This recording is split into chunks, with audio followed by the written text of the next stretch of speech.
fans, welcome to XWA Recap for Christmas Chaos. I'm Phil Gilbert, alongside with Jeff Graves. We'll be going through the event for those of you who have missed it. And we had for our opening match, Sonny Warcloud taking on the Canadian icon, Ryan Heath. Jeff, what did you think of this match? Well, normally the Canadian icon would have been running circles around Warcloud, but he seems to be still suffering some ill effects from the head trauma received of that ogre, John Stryker, much to the delight of the troglodytes at ringside. He had himself reintroduced as Randall, and when he had the match well in hand, for some reason, tagged himself in like it was a tag match. You know what, Phil? I washed my hands of the whole thing. It's a tainted victory for Sonny Warcloud as far as I'm concerned.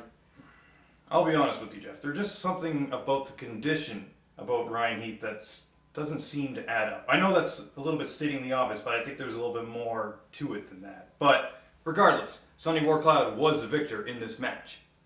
Someone who was a victor at Christmas Chaos outside the ring and for now was Zane Valentine. He was able to submit a urine sample to Nelson Hum and therefore had his suspension lifted and will be a part of our next show, XWA Addicted. Finally, Nelson Hum is coming to his senses to let a guy like Zane Valentine back on the card. Let me ask you, Gilbert, you got your ticket? Jeff, a wise man once said, and I hope I can do this justice, will you be serious? Our next match was for the XWA Tag Team Championship between the Wave Riders defending the gold against Jack Spears and Eric O'Connell, collectively known as the Renegades. Jeff, you were telling me earlier that you were giving the Renegades some tips on what they can do to win the championship. That's right, Gilbert. I was telling them they need to be more focused. They have to have ice water in their veins. Personality and smiles, that's for jerks like the Wave Riders. An impressive showing by the Renegades, but it wasn't enough to win the Tag Team Championship. And I'll have to say, Jeff, I don't think the Renegades or anyone else in the XWA will be coming to you for advice anytime soon. Now, Gilbert, my advice was solid. It's not my fault that they couldn't distance themselves from the charisma that envelops them. After the Tag Team title match, we saw the Frat come down to the ring. Our 2011 Roll the Dice winner, Joshua Kotsavasakis, got on the mic explaining that he is tired of holding on to this case. He wants to take action into his own hands, to his own path to destiny. And he went through a little bit of a history lesson about Christmas Chaos that he has been involved in, from stealing gifts to blindsiding people. You say stealing and blindsided. I say making an impact and giving the fans exactly what they deserved.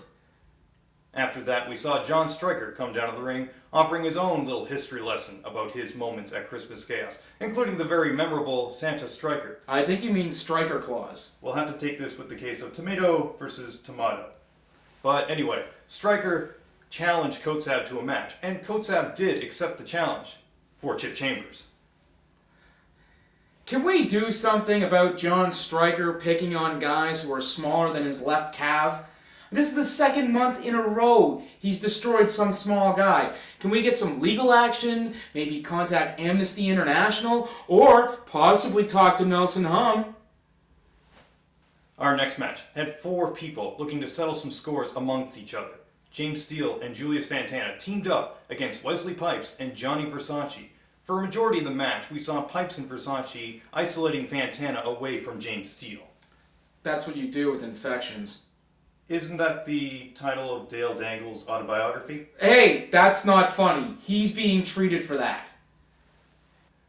Anyway, at one point in the match, we saw Pipes spit in the face of the valet of James Steele. Steele saw this and chased Pipes all the way to the back, leaving only in the ring Johnny Versace and Julius Fantana.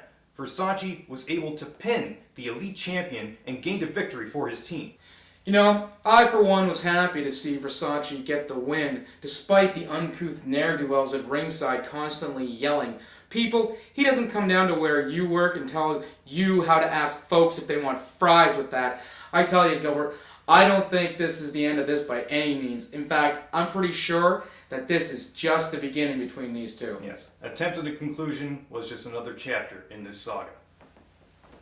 Our next match was a flag match between General Deuce and Shahir Razul. Now, the object of this match was for a competitor to grab their country's flag from on top of a 16-foot pole. Now, Jeff, I did notice one thing just before the match, that these poles and the flags that one flag was higher than another. There you go again, Gilbert, with your conspiracies. I was out there personally measuring those flagpoles before the match, and I'll tell you, they were at even heights. Don't complain just because General Cheating couldn't get the job done even after he tied the Sheik to the ring post. Having the Sheik out of the equation was a way to make this an intended one-on-one match. But regardless, Rasul was the winner, and I can only imagine what brand of terror that he and the Sheik will unleash in the XWA in 2012. And in our main event, we saw Dazzling Dick Durney defend his XWA Heavyweight Championship against K.I. Real. At the end of Revenge, we saw K.I. Real blindsiding Dazzling Dick Durney, and even just before Christmas Chaos, Dazzling Dick Durney was being interviewed by JD, and during that interview, K.I. Real again attacked Dazzling Dick Durney, damaging his left knee. Look, Curtis Isaac Real was only doing what needed to be done. Again, you say blindsided, I say making an impact.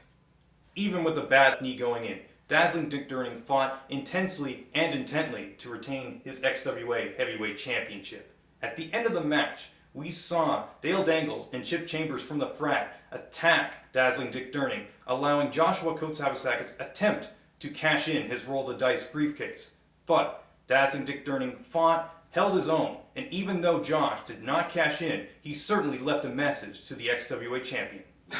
Chip Chambers, I tell you, couldn't catch a break. Unless you count his back. Ha ha.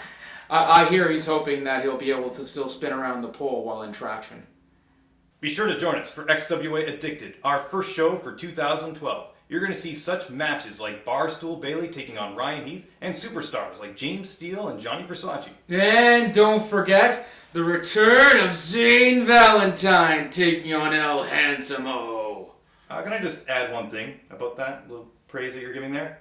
I kind of hope that we'll find out the test result of Zane Valentine. Watch it, Gilbert. Oh. But again, folks, that's XWA Addicted, live January 7th at Samuel de Champlain, 7:30 bell time. Don't you dare miss it.